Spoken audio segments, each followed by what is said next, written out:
Hello everyone, welcome to tasty food recipes. आज मैं आपके साथ शेयर करने जा रही हूँ बेसन बर्फी की रेसिपी।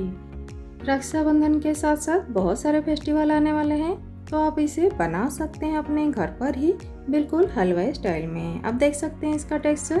तो इसके लिए मैंने लिया है इंग्रेडिएंट में बेसन 1 कप, शुगर 1/2 कप, फाइन सूजी लेंगे 2 टीस्पून, घी 1/2 कप लेंगे, 1 टीस्पून इलायची पाउडर लेंगे। अब 4-5 इलायची को कूट कर भी ले सकते हैं। 1 पिंच हम लेंगे लेमन येलो फूड कलर, केसर लेंगे थोड़ी सी। बादाम को मैंने यहाँ चॉप करके ले लिया है, पिस्ता को भी चॉप करके लिया है। सबसे पहले एक केक टिन में हम बटर पेपर लगाकर उसमें घी लगाकर ग्रीस करके रख देंगे। गैस पर पैन चढ़ाकर मेल्ट किया हुआ घी डाल देंगे। आप देख सकते हैं 2-3 टेबलस्पून घी मैंने बचा लिया है अभी, बाद में ज़रूरत पड़ने पर डालेंगे। घी को थोड़ा सा गर्म होने देंगे, उसमें डाल देंगे बेसन।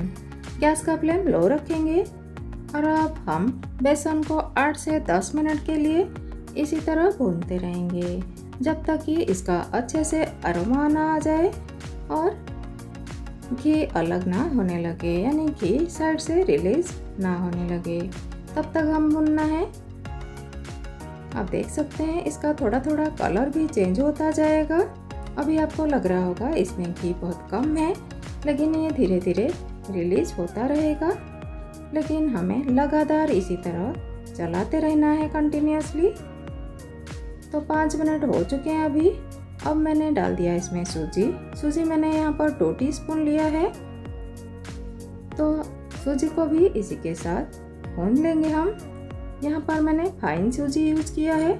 अगर आपके पास फाइन सूजी नहीं है तो आप मोटे वाले सूजी को भी ग्राइंडिंग जार में एक बार चला लीजिए और इसे यूज में ले सकते हैं।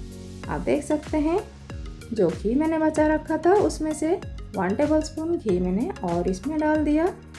तो हमें ज़रूरत पड़ने पर ही हम घी डालेंगे। आप चाहे तो 1 कप बेसन में 1/2 कप घी डाल सकते हैं, लेकिन मुझे बेसन की बर्फी के ऊपर तैरता हुआ घी बिल्कुल पसंद नहीं है, तो इसलिए मैंने 1/3 कप लिया है।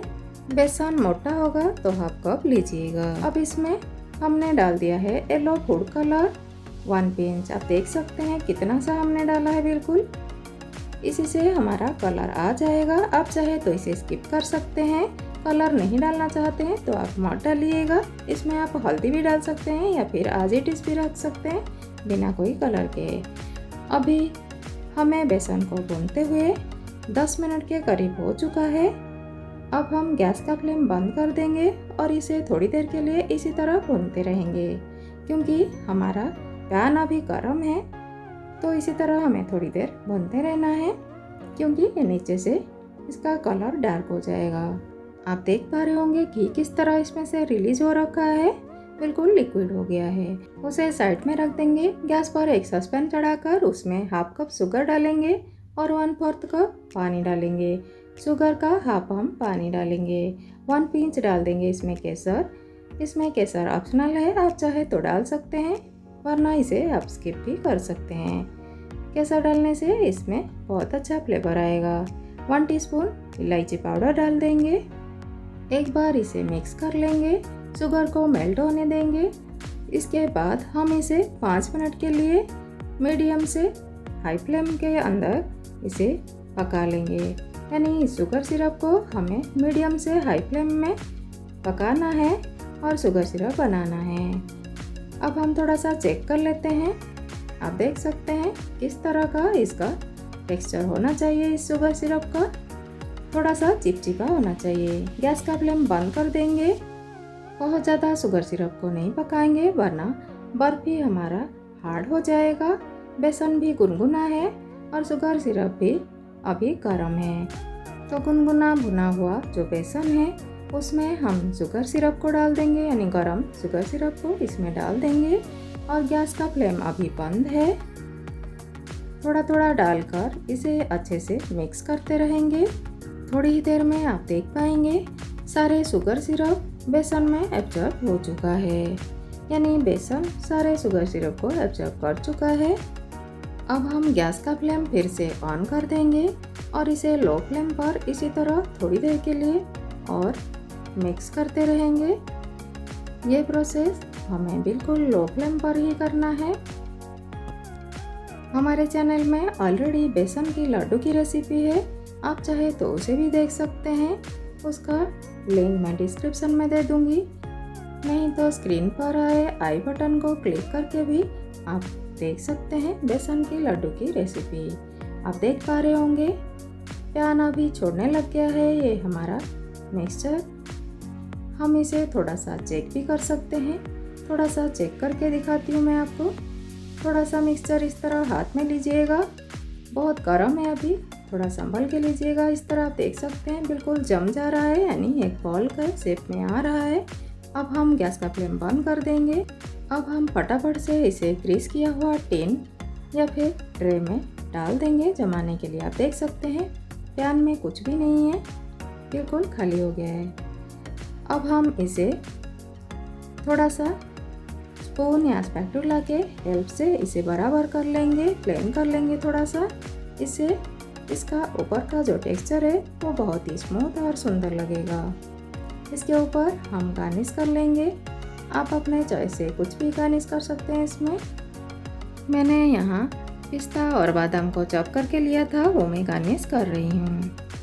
तो गार्निश करने के बाद हम इसके ऊपर एक ग्लास या फिर कोई कटोरा या स्पून के हेल्प से इस तरह इसे थोड़ा सा प्रेस कर देंगे, दबा देंगे, ताकि पिस्ता बादाम वगैरह इसमें अच्छे से चिपक जाए। 10 मिनट के लिए इसे जमाने के लिए रख देंगे।